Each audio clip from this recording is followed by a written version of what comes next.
Welcome to the Great Awakening Ministry. I am Minister and Yogini Joanne Lee. And on this week's show, back again, we have Justin Carpenter. In this show, we discuss the incredible practice of fasting, the different types of fasting, the pros and cons, and the physical, mental, emotional, and spiritual benefits. Justin Carpenter just completed, amazingly, 144 hours, that is 6 days, dry fast, which means without any food or any water. And scientists tells us that we can only live 3 days without water. So he's going to tell us all about this incredible experience. Justin is a heartfelt spiritual man who shares his divine wisdom and sacred truth about Christ consciousness within and our awakening world on his website, YouTube, Telegram chat, and Facebook. And you can connect with him down in the description. UK Health Radio, the station that makes you feel good.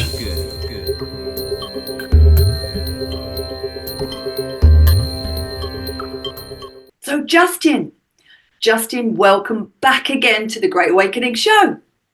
Thank you so much for having me. It's always a pleasure to be here. Great. It's so good to have you.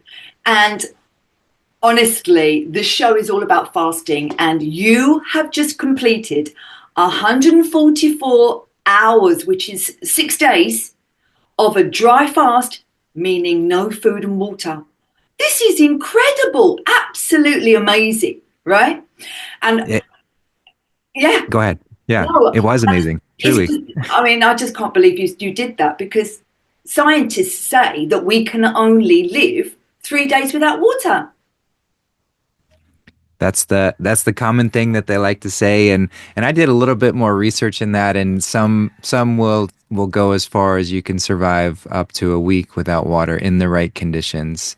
But yeah, it's certainly from a scientific perspective, it's teetering on the verge of death, and I come out doing something like that, and I feel better than ever after having completed something like that. So it's like, what's real here? That's it. That's exactly. You can push the boundaries, because our bodies are completely changing and morphing and evolving. And we don't believe what they say anyway. You know what I mean? Exactly. But I just wanted you to give our audience a little bit about what is fasting, the different ways to fast, and some of the physical, emotional, mental, and spiritual benefits of fasting. And then I'm going to get you to tell us all about what happened to you. Yeah, great question. And so what does it mean to fast? So the root of that word and what it used to mean, somewhere along the way, it sort of shifted towards meaning like speedy and quick. But really, fast means to hold strong.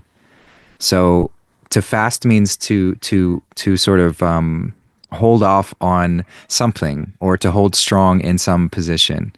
And so commonly what it refers to when we're talking about eating is abstaining from eating or consuming something. So there are various forms of fast, and people often like to call this one a fast, and it is in some degree, but there's a fruit fast. So it's going on nothing but fruit. And this can be very helpful and healing, hydrating, and you're sort of abstaining from the heavier, denser foods as well. So you're giving your body a really good digestive time to rest, because fruit is very easy to digest. And you're also giving it a lot of nourishment. So this is often the easiest one for anyone to jump into, and you'll still feel extreme benefit from going on any prolonged period of just fruit. It's a very cleansing, detoxifying way of being.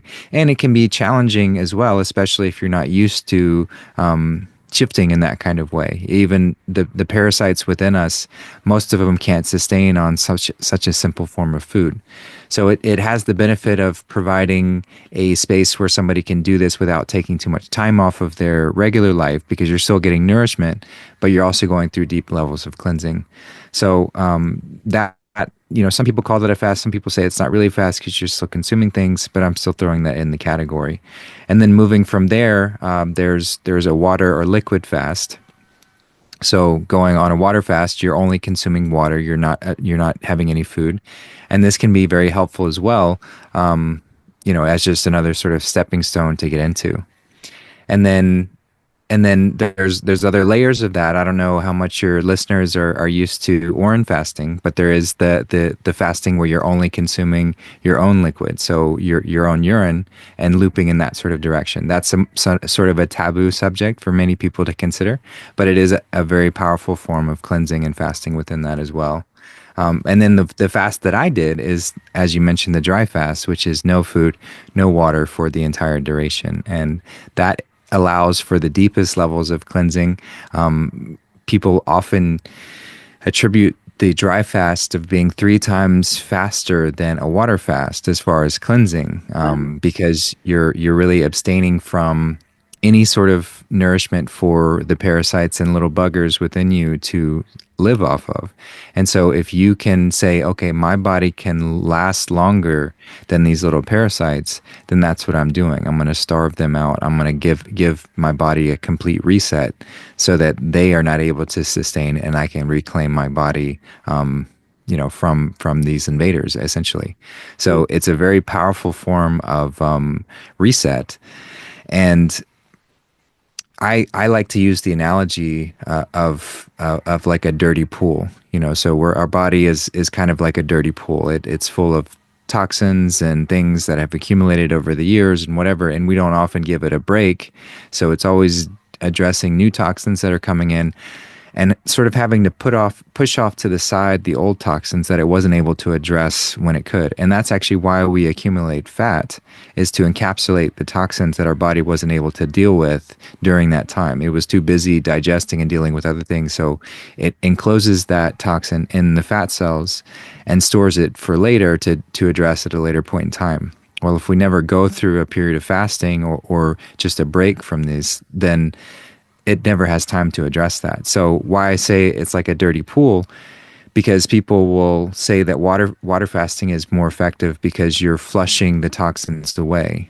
But it's like if you have a dirty pool of water and you can add clean water to that dirty pool, and the dirty water is going to kind of flow off the edge, and it eventually will, but you're going to have to add a lot of water for a long period of time in order for that water to really cleanse itself. Well, what if you could just drain the pool and then burn off the toxins and then refill it with clean water? That seems like a much more effective and faster way of doing things. And that's actually what happens within a dry fast. You're draining those old toxic reserves of water. Your body's then able to turn on this kind of magical system within a dry fast where the cells start to heat up and the toxins actually burn away, and we actually expel the majority of the waste through our breath. So that's what makes a dry fast so powerful.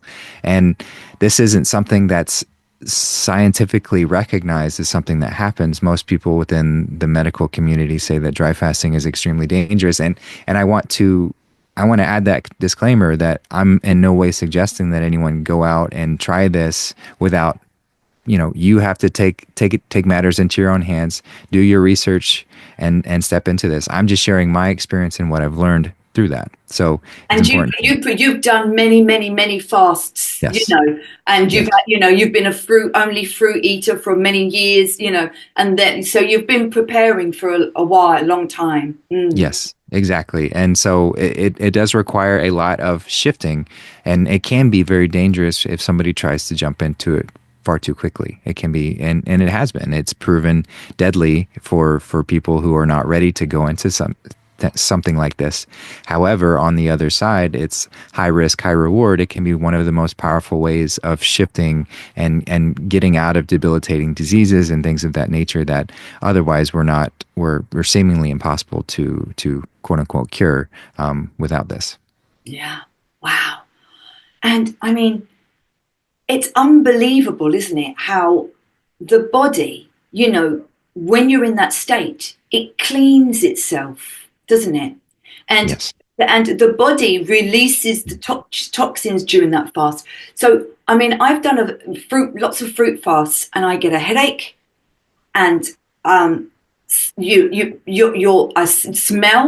you smell because you're releasing the toxins that way. Sometimes I'm actually physically sick, yeah, because it's so strong on the body. But these are all just symptoms, aren't they? They're all just releasing. But you've got to be careful that you've not been eating, like meat, alcohol, and all of this, and then you just go boom, even on a fruit fast, because that you will get severe symptoms, fasting symptoms, won't you? You have to really sort of tell us how to get into it easily, and any of the other symptoms that you think.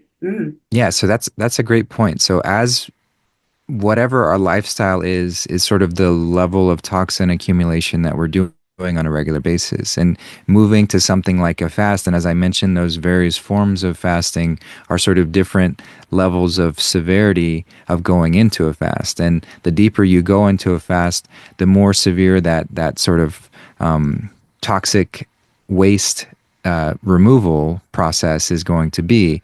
And sometimes that's far too much for our body to handle at any given one time. So it is important to sort of slowly, incrementally step into these sort of things. Do a fruit fast for a period of time. You will feel a candida die-off period, which is where a lot of this fungal overgrowth starts to die off because it can't digest the fruit as it moves through our body far too quickly. And then from that's what makes these sort of parasites and this fungus, because it locks into our nervous system when it's within us, and it actually punishes us when we don't consume the things that it wants to eat. So that's where we get a lot of reactions like mouth ulcers, nausea, headaches, and all these different things. It's sending stimulus to our nervous system to try and drive us to go back to eating the food that it wants to eat. So that's where we have to hold strong or fast through that period of time to say, no, I am reclaiming sovereignty over my body. I'm not going to let you make these decisions any longer.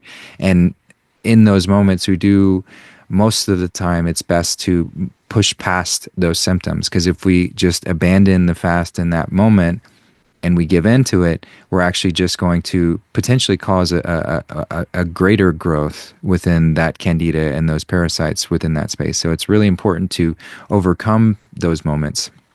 However, you also have to be cautious too, because there can be points where it's far too severe and far too intense for the body to deal with. And people will, I like to kind of give the main warning signs that somebody should break a fast, and everything else outside of that are just sort of discomfort that you can push past typically.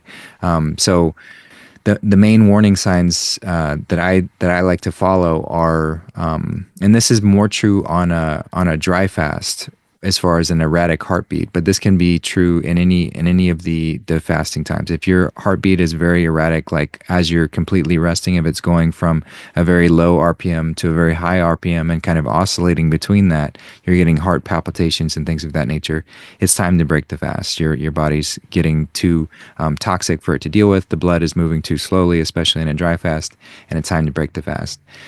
This one is true for just about any fast, but if your kidneys start to feel sore and start to hurt, that means that they're unable to process the toxin load within your system quickly enough.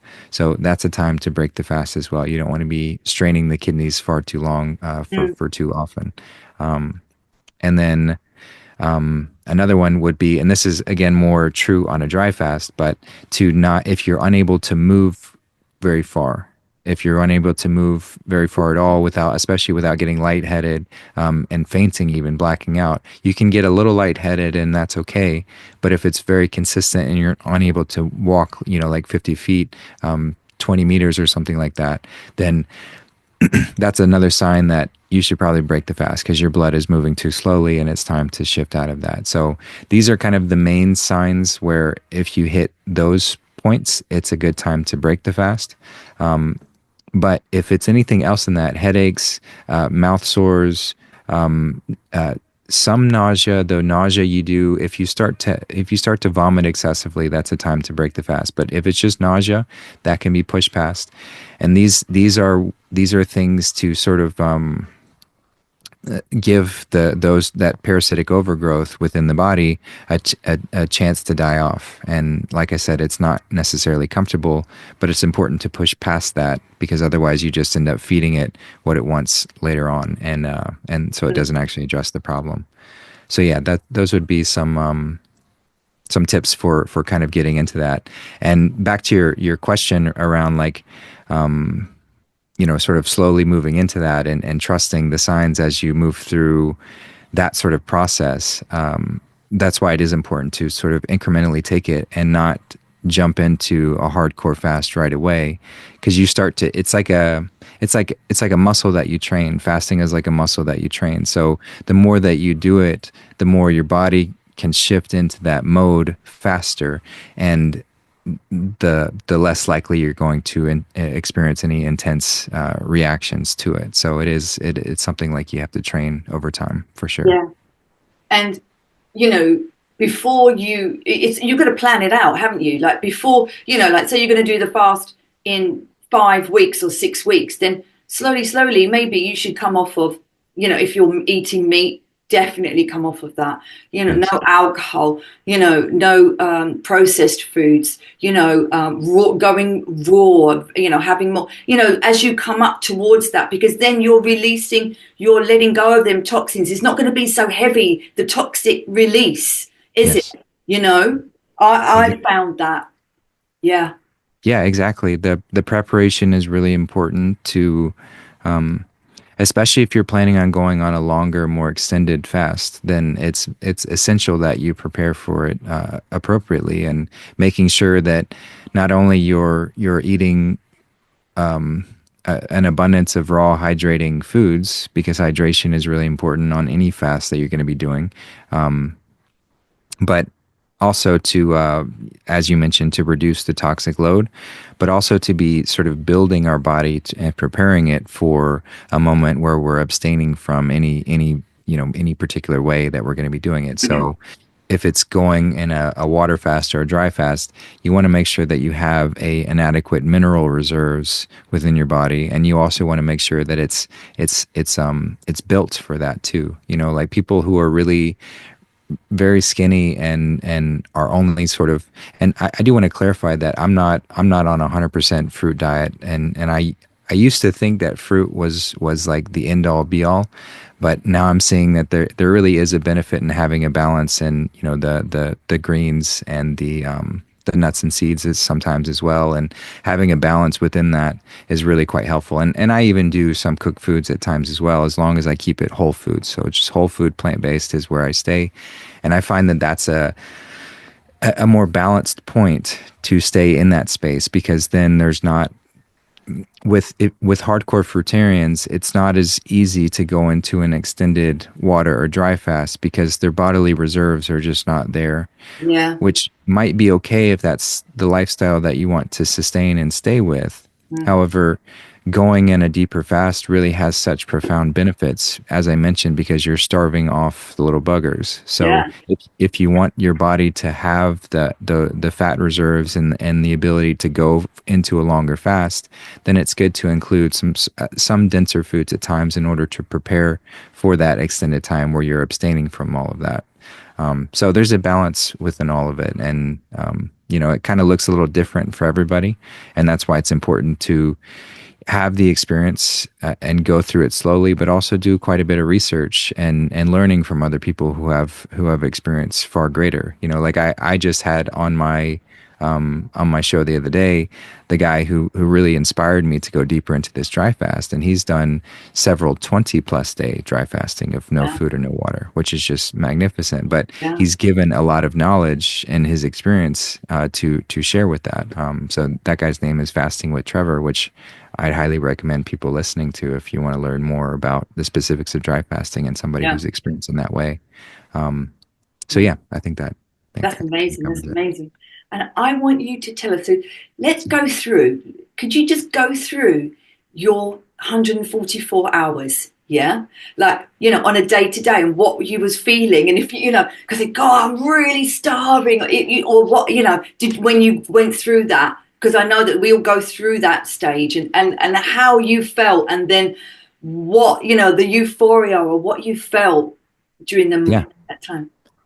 Yeah, happily. So it starts off pretty simply. Day one really doesn't feel much different at all. I mean, because because I've done many fasts prior to, my body kind of gets in that mode pretty quickly. Some people have a hard time with day one with the hunger. It doesn't really bother me that much. I mean, it's like a little bit, I might be a little hungry, but it's not too bad. Day two, the thirst and the hunger pick up quite a bit, and but it's nothing that I didn't feel like I could manage.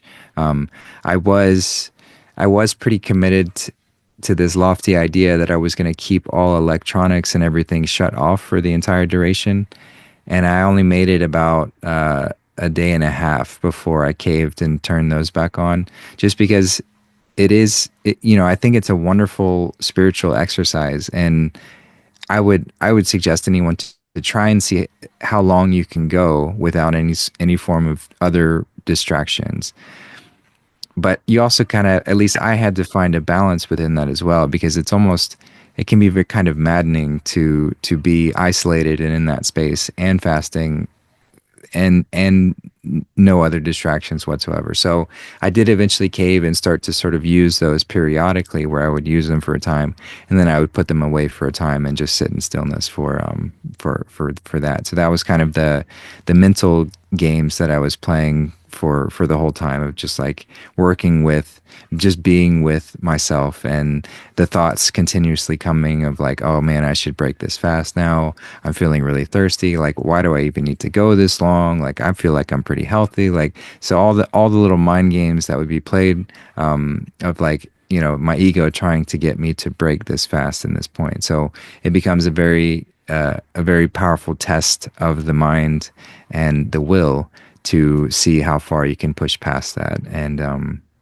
I felt pretty confident with doing that. It was very challenging, going from day two to day three, and thinking like, wow, I'm barely even halfway there to where I want to go. I've got to double this time.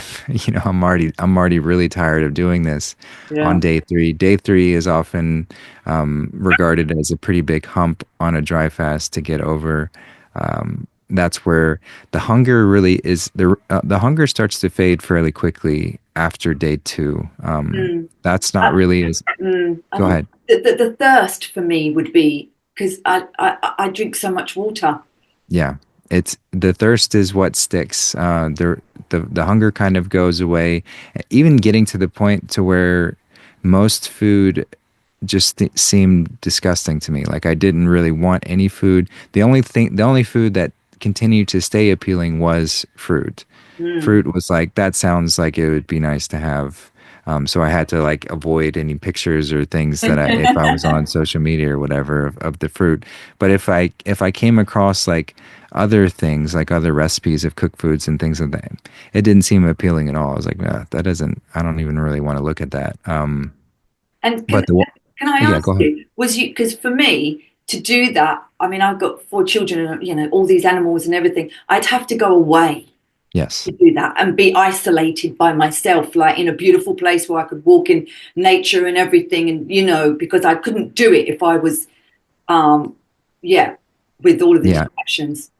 It is important to make sure that all obligations and distractions are kept to a minimum. And the more that you can do that, the more situated you will be for that. So I was fortunate to not have anything lined up, and I could sort of just take a pause, and all of my obligations, everyone around me knew what I was Yeah. doing, but I was sort of left alone.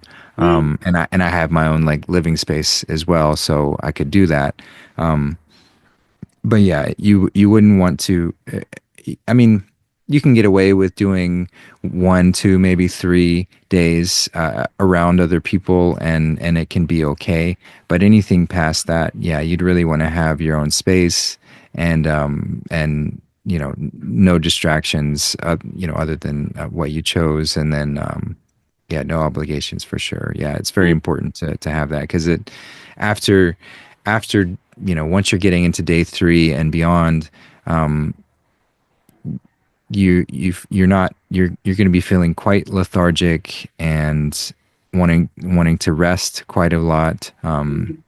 It is important to move some every day, though. It is important to go on gentle walks and do maybe like some rebounding or some very gentle like jumping jacks or things of that nature, just to keep the lymph flowing, because you're not, especially on a dry fast, you're not drinking water and fluids. So to help move the lymph around the body as toxins are sort of coming out of the cells, get them to the spaces to where they can be burned off and eliminated. It is, like I said, it's magical. The body turns into like this furnace and just starts dumping toxins into these little furnaces, and you experience it too. And that's why environment's really important, because you want to have a cool, humid environment to be in. So that's really important, because I tried dry fasting in Mexico, and that was extremely uncomfortable, because after about day 3, your body turns into that furnace mode. Wow. Do you get hot? You get hot Yes. and you start sweating. Do you sweat? And you're sweating out the toxins. If it in Mexico, I was sweating during the dry fast, which is not ideal. You don't want to be sweating at all. So you want to be regulating your temperature so that you're cool and comfortable for that whole time. So that's why having a cooler environment is helpful, because you can just go outside or whatever to sort of regulate the temperature. But if you can't find that relief and you start to sweat, that's valuable water that you don't want to be losing during that time as well. So it's not good to sweat. Most of the toxins are going to be leaving through your breath. So breathing is very important, to do deep centered breathing and sort of practice any breathing exercises, but not any like, you wouldn't be doing like the breath of fire or something really intense like that, but just really slow, methodic breathing is going to be Justin, yeah, go ahead. just 1 second. I'm just going to let my dog in because he's barking and he's going to go mad, and he's just like, come on, in, shush. Silly boy. Okay, go. Yeah. Yeah. So what was the initial question that you asked? And it was just, you got to day 4. Yeah. So we're at day 4, and it's still just the temptations to break the fast, combating against the will to push onward. And I'm managing my symptoms, which were nothing like too crazy. At least at this point, there was nothing other than just sheer exhaustion. I would get a little lightheaded when I would stand up. I didn't really want to move very much, very quickly. But I loved going outside every time I did. Every time I opened the door and stepped outside in the fresh air. If you can get it to an ideal climate to where it's cool enough, but not too cold to where you can camp outside, that's like the perfect scenario. If you can find a body of water to like actually lay on the bare ground and be outside the majority of the time, that's ideal. Because every time that I would go outside, it was like this uplifting, just magical feeling. And I would go take a little walk down to the lake here and just lay next to the lake and just feel the breeze. And it was quite cool, close to just barely above freezing some days. But I was bundled up enough to where it was comfortable, and I would just lay on the ground and just feel the breeze and feel the fresh air and listen to the water and feel that grounding effect of the earth. And it was in those moments that I felt really the most deeply connected with the divine. I mean, there was really such a profound sense of peace and just knowing that it's all okay. Like any sort of, I wouldn't say fears came up that much, but any sort of just doubts of like, can I really do this? Like, is this crazy? Am I hurting my body more by doing something like this? Any of those doubts would just wash away whenever I was connected in that space. So, yeah, I can't stress enough like how important it is to have access to nature so that you can immerse yourself into it as much as possible. And so that was really quite something to feel and experience. So day 4 and day 5 are pretty similar. You know, it's getting more challenging. The thirst is growing as I'm going through this, and it was towards the end of day 5 where, and I had planned on doing 6 days anyway, but I did start to, I don't whether this was. I sensed that this was going to be my limit anyway, but it was as I was getting into day 6 that I did start to feel just a very dull ache in my kidneys. And I'm like, okay, this is the time where, you know, my body's experiencing perhaps its limit, and it's going to be time to break the fast. So I maybe, you know, I really wanted to make it to that 144-hour mark. So I was like, I'm going to make it there. And I did make it there. And the last moments before drinking water was just a perfect day. The sun was out, and I was able to comfortably sit outside by this stream next to this spring that we could get fresh water from. And so I had my jars filled up with the spring water, and I'm sitting in the sun by the stream. And as soon as that, amazing just to take that first, you know, sip or go down. Wow. It was so invigorating, and you just feel that life force just flow through you. And you know, it's like water is such a powerful form of energy as well, and you don't notice that as much until you've spent time away from it. So to have that reconnecting, those reconnection feelings of bringing the water back into my system was incredibly powerful. And it actually inspired me to go. I did another 24 hours on just water. So I stayed away from food so really fasted for 7 days. And wow.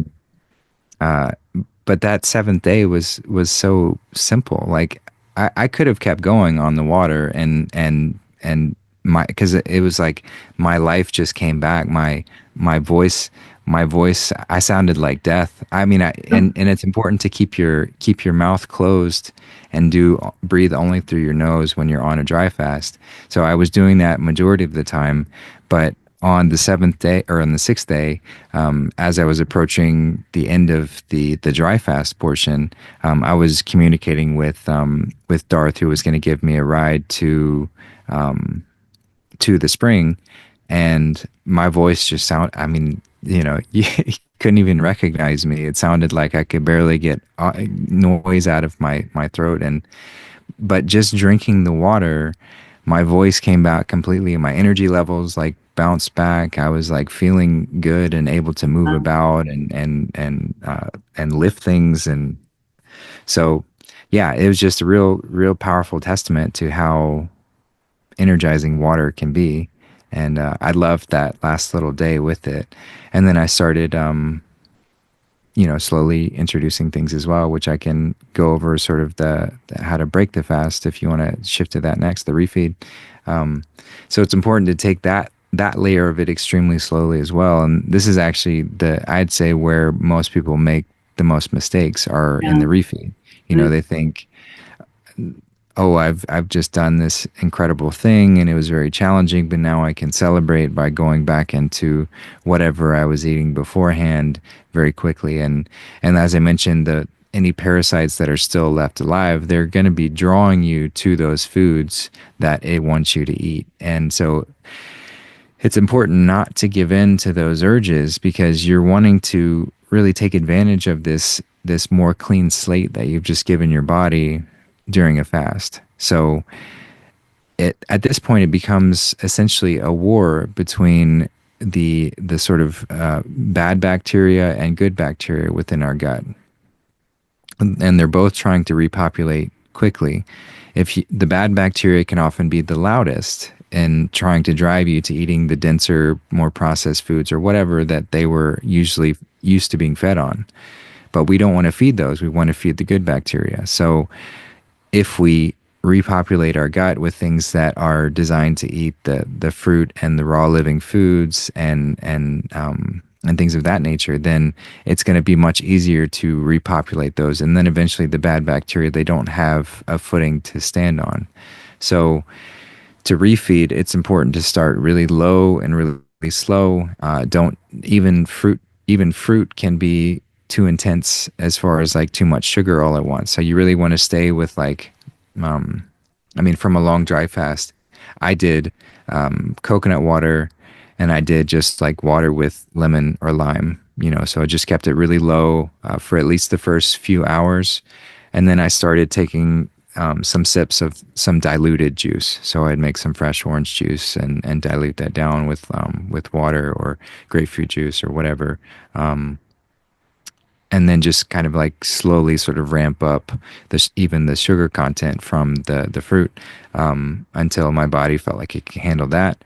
And then you start moving into, this, and this is a days long process. You need about the same amount of time to refeed from a dry fast as you do that you're in it. So it almost took me a week of refeeding, of like slowly acclimating things, going step by step from the lighter towards the more denser things. So I wasn't eating any concentrated fat forms, nuts or avocados or anything like that for almost that whole first week. I didn't go back to any cooked foods for that whole first week. So it was all just ramping up from diluted juices to full strength juices to smoothies and whole fruits and things of that nature before my body was ready to shift back into that. But a lot of people, and I really enjoyed doing it this time, will use like probiotics and things of that nature. So if you like to make your own fermentation stuff, making like a fermented cabbage juice is what I enjoyed doing, fermented nut yogurts or coconut yogurts or things of that, which are pretty simple to make if anyone's just wanting to go, look on YouTube for ways to make those kind of things. It's not very challenging. Or you can get probiotic supplements and things of that nature too, to as I mentioned, this sort of war between the gut flora. You want to make sure that you're feeding the good side. So anything that's going to help them to repopulate the fastest is helpful, so that you're able to shift your system to be able to digest the things that you want to digest, the whole food plant-based reality. So that can be really helpful to introduce on like day 3 or so of the refeed, to start introducing the probiotics and the that kind of stuff within the system.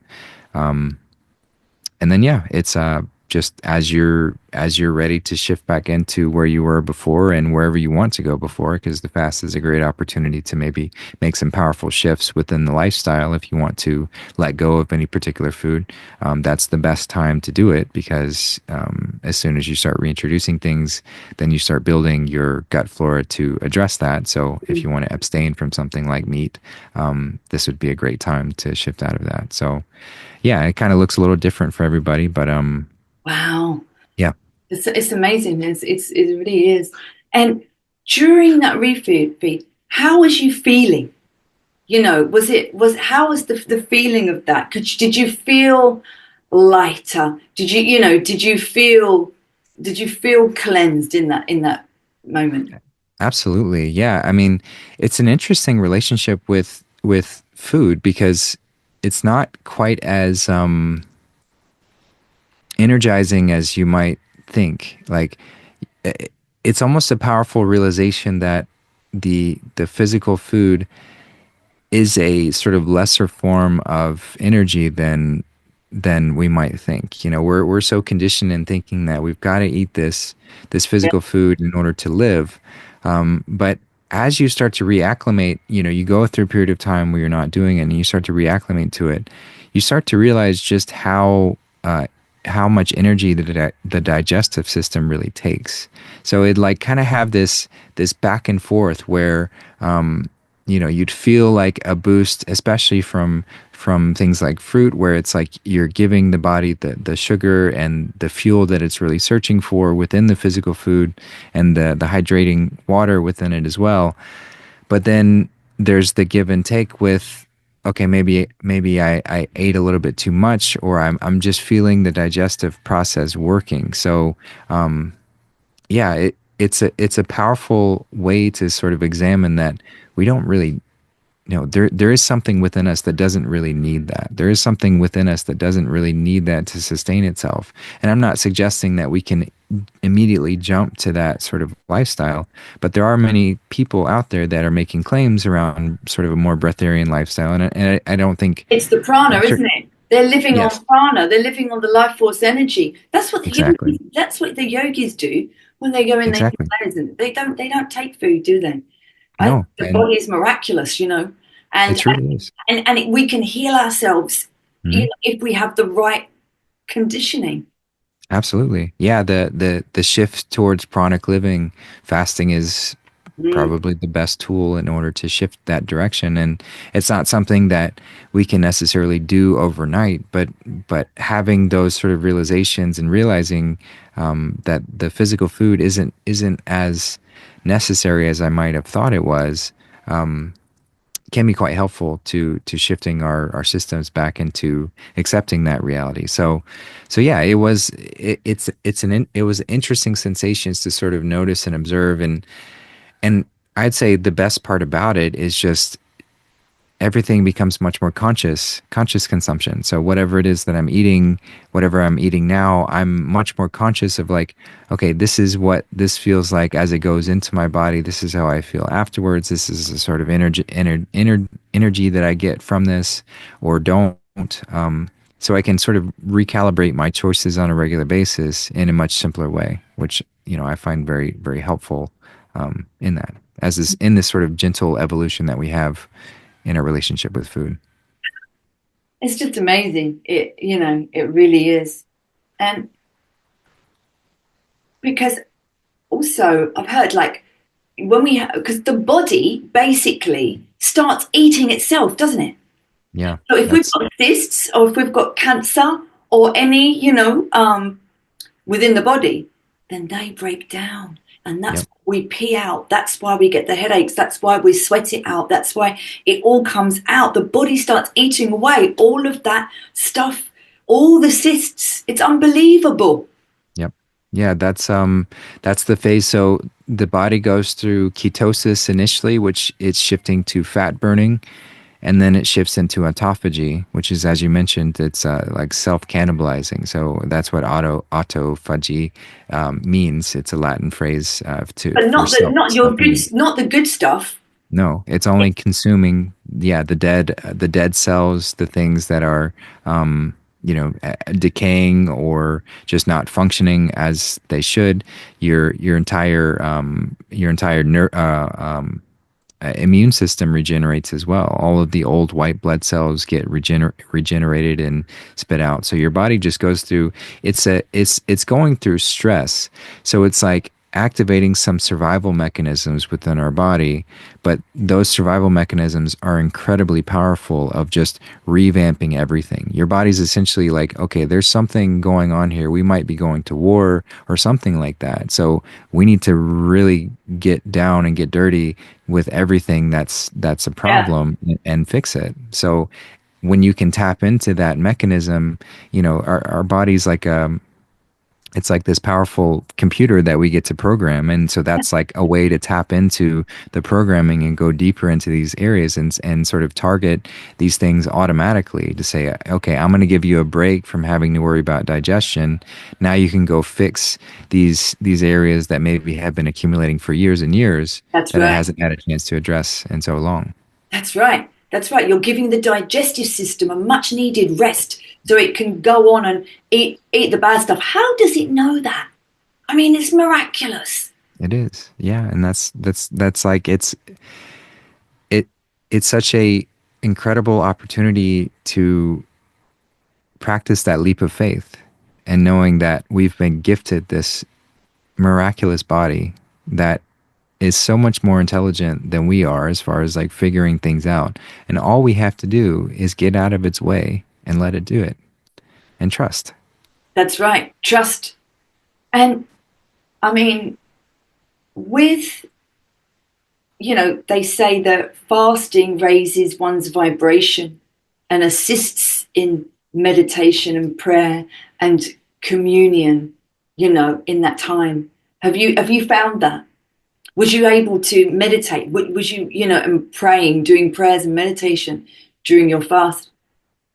Yeah, in a way, it definitely enhanced it because, and you kind of have to because it forces you to sit with any of those doubts or worries or and anything like that. You have to sit with that. But in ways it made it much more challenging as well, which I see it as kind of like, it's like spiritual strength training, right? So we're adding a lot of resistance to our strength training in that moment, in that when I'm going deeper into a fast, my cortisol levels are much higher. Sleep becomes very difficult to reach because the body's essentially trying to drive you to go find nourishment. It's like, okay, something's wrong here. We don't have time to sleep anymore. You need to be going to find the nourishment, which that can be part of the sort of maddening layer to it, to where it's like, I was only sleeping maybe like 3 hours a night, at the most. Wow. And so meditation was, it was very challenging to even sit in that position. So my meditations were more lying prone, which was okay. I enjoyed those as well. But in some ways it made it much more challenging. So I've heard that people going on longer dry fasts do reach a more state of stability within meditations after like day 10 and stuff like that. I haven't made it that far. Yeah. But I have heard that there are some shifts when you get into the double digits. So yeah, it's like a nice test to refine that ability to do it, at least in my experience. But as far as just like simple dropping in, it was much harder. Wow. Absolutely amazing. I mean, I think it's the challenge of it and the completion of it, the willpower. It's just so, it makes you feel so good that you've accomplished that. Yeah, absolutely. I mean, there's a sense of yeah, because it's like helping me to remember my capabilities and my potential much more, and sort of one more step away from organized society and what we've been conditioned that we're only capable of. The 3 day you'll die in 3 days without water Yeah. kind of thing. Like Yeah. to go past that and say, well, I know that that's not true because I've done that, and not only have I done that, but I feel like there was so much, because you talk about the ease of meditation. Maybe during the fast it was more challenging, but afterwards it's like left me with a deeper sense of peace, that I'm able to get to that space much more easily. And I felt like my so many sort of just minor things shifted within my body, but I felt like my teeth got a little bit wider and felt stronger. I felt like my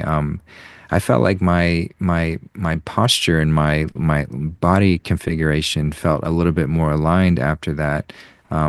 I must say, you said we've been doing, podcasts for a couple of years, yeah, but I can see a difference in you. It's like Really? yeah, it's like this a more calmness over you, you know? Yeah, Yeah. Well, I can feel that. that's cool that you notice it, because it is it has been something like, and that's why I love fasting at this time of year, especially because it's aligning with the seasonal shift as well. And I felt such a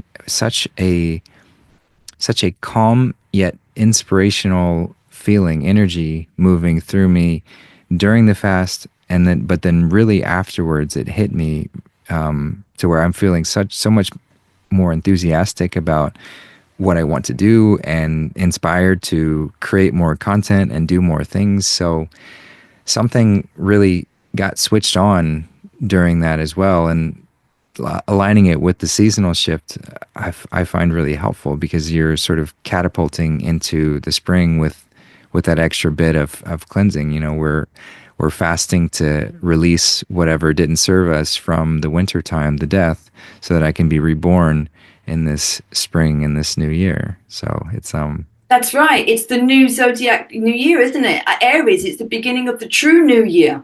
yes, Wow. Wow. And the new you. Because yes, basically that's what they say. You're all of the cells are renewing, you know, all of the systems are renewing, you know, you're renewing to know thyself as well. That's why I can sense that within you. Profound. yeah, yeah. I mean, it's the autophagy on a physical level, causing that sort of rebirth, the consumption of the old and rebirth into new, and but then on a spiritual, you know, mental level, like everything just feels like it's sort of shifting into a new perspective. And that's why, you know, that's why Christic figures all throughout history have all used fasting as this really profound, it's a initiation sort of ritual to go through for higher secret societies and various levels, because it provides that catalyst for those to jump into, to say, okay, I'm ready to let that old identity, that old persona die, so that I can move into what's next, and step into a greater degree of self. Absolutely brilliant. Honestly. Wow. It's just amazing. It really is. And you're just an inspiration to us all, Justin. You really are.